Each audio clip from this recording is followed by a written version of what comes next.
Yo, you ever been watching an anime and one scene just hits you right in the heart and you're like, I was a little like, damn. that's what we gotta talk about today. Anime moments that made real niggas tear up. Now hold on. Before y'all try to paint me out like, I don't know. I'm not a crier. I've never cried from a TV show or movie in my life, but I've definitely had them scenes that just hit, and I'm thinking about it a week later like, nah, they really did my son like that. Also, warning, you might shed some tears. Make sure you get your napkins. Make sure you get some popcorn. You might have some snot bubbles coming out. Try to control that. It's disgusting. And let's get ready to shed some real nigga tears. First up, brace yourself. We're coming in strong. We got March trying to save Perona from into Your Eternity. To Your Eternity is basically about this white orb that can take the shape of anything, and it's trying to learn more about humans. It's trying to learn why niggas continue to brush their teeth after they eat tomatoes, and why the people hold the door for you when you're 30 feet away, and now you gotta start jogging so you don't feel bad. But that's besides the point.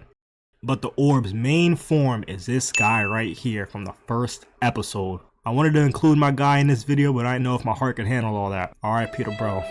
R.I.P. If y'all end up liking this video for some odd reason and I make a part 2, I'll have to add my guy in it. But the orb gets named Fushi, and he meets these two right here, March and Perona.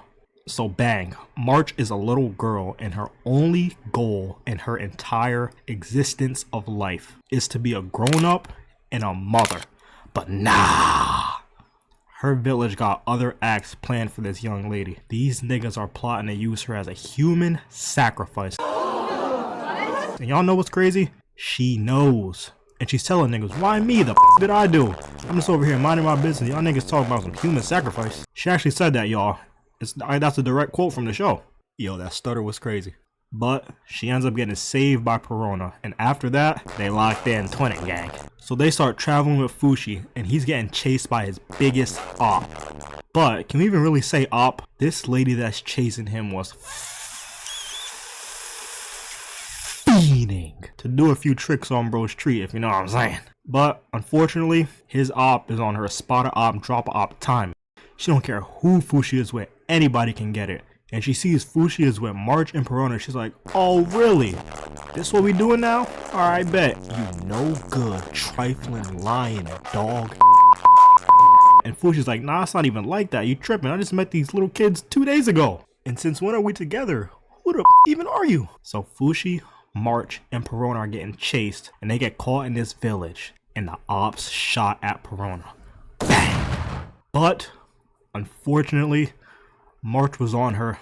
No, take me instead. Timing, and jumped in front of her and got it. I can't even lie to y'all, this one hurt my soul. March was a little girl that was always mad happy and could not wait to grow up. She had her whole life ahead of her. What was she, like 5 years old? Nigga, these are grown man tears flowing down my face right now. If y'all watch the show, y'all know how wholesome she was. Besides when she was pegging fruit at niggas' domes. But sadly, it doesn't even end here. Perona couldn't believe March just got bodied right in front of her. She's devastated and she's trying to...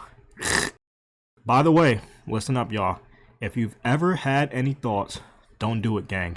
People, including myself, Big Bro Ron, love you and things will get better. Keep your head up, gang. But look at this, y'all. March is there in ghost form, begging her not to do it. My heart was going stupid watching this. I bit all my nails off. I had to catch my breath a few times. I started hyperventilating.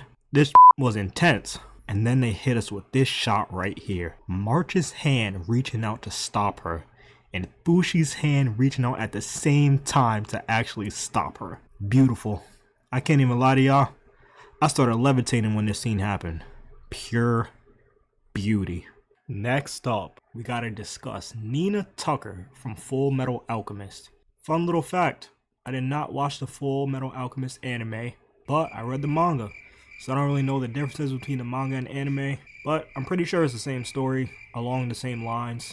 But Nina's weird pops, Shu Tucker, is a state alchemist that Eric and Alphonse are trying to get help from to get their original bodies back. And he's up doing his research. He's researching some freaky how to grow 3 arms, how to preserve cow testicles, how many inches is an iPhone 7.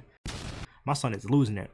He's way too deep in. He's getting desperate because he got to submit something for his yearly assessment to keep his alchemy license. The government thinks this nigga is a lame, so he got to prove that he can still cook up. But this nigga fumbled so bad. So mind you, he has a daughter and a dog, right? He's showing Eric and Alphonse his new creation hitting the money dance. Like, yo, I just saved my niggas not getting fired today. Ayy, niggas not getting fired today. Ayy, niggas not getting fired today. Ayy. And then Eric is like, hold up, where's your dog at? Matter of fact, where's your daughter at too? Yo, his face looks like he just got told, You are not! This creepy nigga fused his daughter and dog together for an experiment.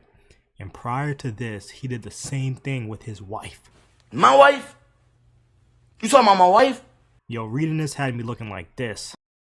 I was like, What the hell? you know what actually hurt my soul? His dog slash daughter can talk and understand human speech. And just look how off it looks, and his house is always mad dark just to add to the tone and vibe with this weird nigga.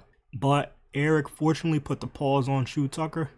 He gave him a serious case of the beats. Then Scar pulls up. Yo, Scar and Roy Mustang to me had to be the coldest characters in the show. But Scar pulls up and bodied Shu Tucker. And he had to do it. He had to put Nina out of her misery.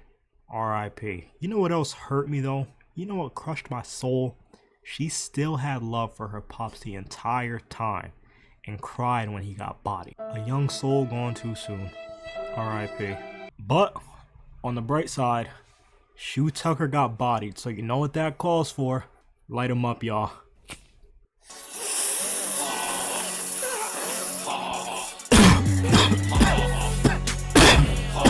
Next up, we got Naruto meeting Minato for the first time. I'm not gonna lie, for this one, the emotion hits 10 times harder if you know Naruto's character and how this nigga went through all that and still stayed positive every time.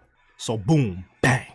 Naruto is fighting pain right now, and this right here had to be a turning point for the whole show. This solidified Naruto's title as a real nigga, but he's getting his beat. Look at this, he got this nigga in a full Nelson. Pain destroyed the village, tied Naruto down, and made him watch his girl get her beat too. I don't know what kind of kinky Pain was on, but Naruto's getting dog walked. And if y'all never watched the show, Naruto basically has the biggest D1 crash out living inside of him, and that's what Pain wants. And Naruto with no options left said, hold on, I got something for you, don't go nowhere.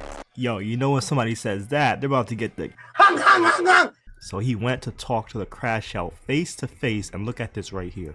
Naruto was trying to rip the seal off and unleash Kurama to go stupid on Pain. He was telling Kurama, yo, I'm getting my beat. This nigga already gave me a swirly, wet willy, wedgie. He's just doing whatever he wants at this point.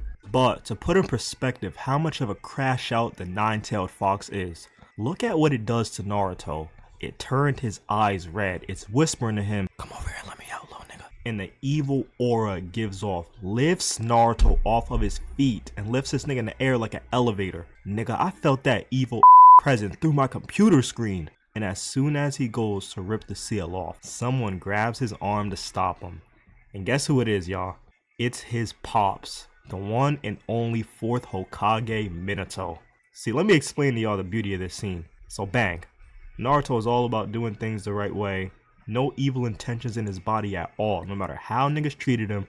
But he got to that breaking point and was about to risk it all. And right before he low-key turned evil, his pops came out of nowhere and was like, nah son, this ain't even like you. And that hit my soul. And then he was like, wait, I appreciate it, pops, but your shoe's untied. And whop!